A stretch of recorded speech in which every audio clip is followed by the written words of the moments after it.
What's up, Fathermuckers? Katanuchi4525 here, back with another video. And I'm re-recording this video because I just had to curse some people out.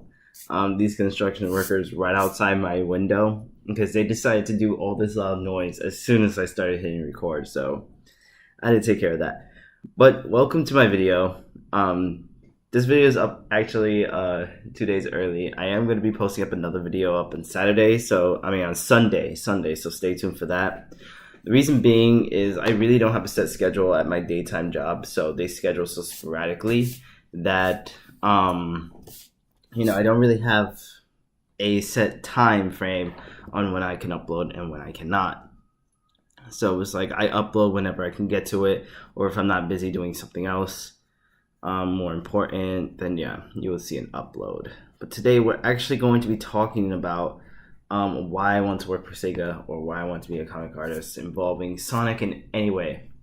So my answer for that being is it's a pretty common answer. It's the same answer you usually hear when it comes to people working for Sega or for Sonic.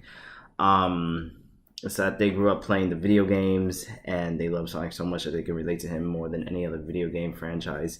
And I completely agree with that. I also grew up playing the games. Every day, come home from school, I would sit in my living room, and at that time, I would be playing the Mega Collection, and I actually had it for the PlayStation 2 during that time, and I would also play Sonic Adventure. I would play just Sonic 1, 2, 3, Sonic Knuckles, Dr. Robotnik's Mean Bean Machine. There was a lot of great games that was on that collection, and a lot of people bashed that game because it didn't run well or whatever. But when you're a kid, you don't really care about frames per second. You don't really care about all that nonsense. You just care about the character initially.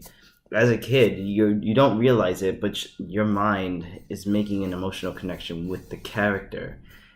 Right now, if you're a kid, all you're imagining is being in the game. You're imagining running as fast. You're imagining getting the rings. You're imagining beating Robotnik. That's all you're doing.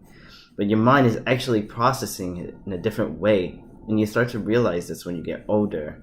I never knew I had such a strong connection with a character that I can relate to him so much, and that's why I like the game so much.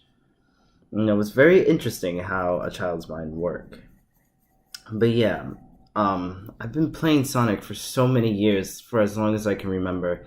And I actually started drawing Sonic when I discovered the Archie Sonic comics. I'm like, this is really interesting. I didn't even know that there was a comic book based on this very popular video game franchise. I think I would want to do it. And then that's when I actually started drawing Sonic. I started drawing him actually when Super Smash Bros. Brawl came out, but I wasn't really serious about it. Let's see, how am I gonna draw this guy attacking him? Let's see, Robotnik will be right here. I'm also penciling out this page for Comic Con also. See, maybe I want his feet. I usually just talk to myself as I'm sketching like this. It's really interesting. So yeah, started drawing Sonic seriously back in 2011, 2012, and I've just been practicing ever since then. I have showed many artists my work. I have emailed Archie a few of my pages back in the day, and I never got a response. But now I've just been practicing as much as possible, and I feel like right now, I feel like I do want to produce a comic book. I actually want to publish something. I'm in the middle of doing that actually right now. I'm producing pages for my original comic, Gas Chamber. I actually want to get something published. And I do want to be a comic artist for IDW now that they have the Sonic property. I do want to do that. But I feel like me personally, I can take my art far beyond comic book work. You know what I'm saying? I feel like, the inspiration I had from Sonic Mania and seeing all those different types of artists just work on that property kind of inspired me to, now I'm starting to do animation, and now I'm starting to look up a whole bunch of other YouTube videos on how to do character designs, how to model, how to do paint, how to do reference sheets and stuff like that. I actually want to take my art far beyond comics, far beyond anything I ever dreamed of, and I really want to freaking work for Sega. Like, I want them to be back on top. I want them to excel Nintendo, excel Microsoft, excel Sony in any way. Just because of my love for that particular video game franchise. I also like the other franchises. You know, don't get me wrong. I feel like with Sonic, I had more of a connection, though. You know what I'm saying? And, you know, freaking Crazy Taxi. That was one of my favorite games back in the day. Crazy Taxi. It was crazy back then. But I want to just contribute to Sega and Sonic, and I want to make the video game even better than Sonic Mania, even better than the past Sonic titles. And I know that Sega can do it, and I know they're on the right path, and I know that now that I'm looking at them and I'm watching their live streams and stuff, they are for the fans. And that's a lot more than any fucking video game company out there, you know? Like, recently, there were these guys who made Super Mario 64 online, and they were kind of, I think they were charging people for it, but I'm not sure. I know that you can download it, but people say, oh, they were charging for it, but I didn't see them actually charging people for it. Nintendo took it down, and I'm like, that's pretty fucked up, Nintendo. I mean, these guys dedicated their time to this property, and they was actually able to create an online service for that retro game. Like, I really feel like they should have been hired. You know, that would have been really, really cool. They could have implement that, you know, whatever they did to make that game online into their current games or their mobile games. That would have been cool for Nintendo, but they're really strict on their policies. While Sega, you know, these guys who made Sonic Mania, they took the old retro games in some way and they redid it, and it was freaking, oh my gosh, Christian Whitehead, was it? Yeah. He is amazing. He is an amazing artist. He is an amazing person. And what he did for Sonic Mania really brought the community together, because the Sonic community has been divided for so long. It's just unreal. So yeah. I guess this page is coming out looking okay. I still have to, I didn't even do thumbnails for this page. I'm still just putting lines on the paper. I'm not even really thinking about it yet. But yeah, what also propelled me to want to work for Sega is, like, you know, I do see myself as a comic book artist. I do see myself producing comics. I do see myself working for IDW, but I also see myself working in an animation studio. I see myself producing a fucking Sonic game.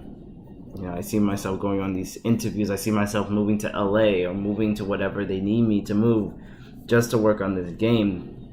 Whatever has to do with Sega, whether it be Sonic, whether it be Shantae, whether it be Crazy Taxi, I don't really give a damn.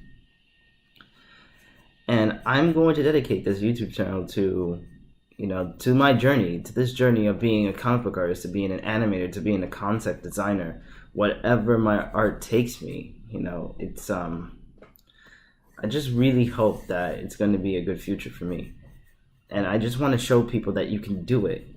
You know, I was just a kid who was born in Jersey, grew up in the Bronx, and been drawing my entire life. Started drawing Dragon Ball Z, then I started drawing Pokemon, I started drawing Naruto.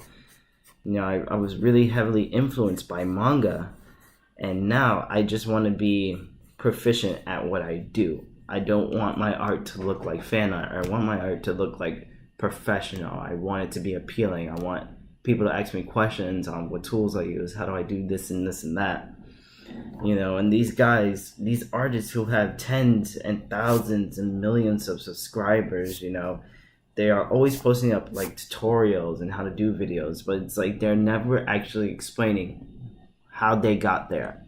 How did you get 100,000 subscribers? What exactly did you do? And each and every time they try to explain their answer, it's always a sketchy answer.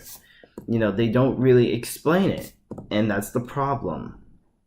You know, I think people need an insight. People need a start, and people need a finish. People don't need a beginning to no start, or to like an eventually no end. You know, if that makes any sense. Usually artists are telling their middle story, but they're not actually saying the beginning. They're either saying, oh, I grew up here and I started drawing and then I started uploading my videos on YouTube, and then all of a sudden they got 1,000, like 1 million subscribers. Like, how the fuck did you do that? How did you promote yourself? How did you market yourself? What steps did you take to get to where you are right now? And that's kind of where I want my YouTube channel to go, in that direction. I wanted to break down every single aspect of how am I going to do A, B, and C. So hopefully some of you guys can incorporate it into your daily lives on how do you plan to do this? How do you plan to work for Nintendo? How do you plan to work for Sega? You know, it's things like that that people need an answer to. And nobody never has the answer to how exactly do they have their job right now or their career. But I actually want to explain that, you know? It's just kind of weird. So let me actually explain what's going on this page really quick before I get out of here. So, you know, Sonic is taunting Eggman. Eggman, who was in the UFO from Sonic CD. Then Eggman's about to press a button here. And then the UFO CD, whatever the fuck kind of technology it is, starts going after Sonic. Eggman is over here laughing maniacally in his own little balloon. And then down here, the robot is hitting him, and then Sonic he runs. Eggman is laughing because he thinks he's running away. But there is actually a huge slingshot, which is going to propel Sonic forward and destroy that machine. You just got to figure out how to do the slingshot here. How to make him look like he ran into the slingshot, which is not this foot right there. So yeah, I'm gonna lay down the pencil now because I really can't talk and draw at the same time. It's very confusing for me. Like, I need to talk myself through my art, and when I'm talking about something else, I'm getting really distracted on what I'm talking about.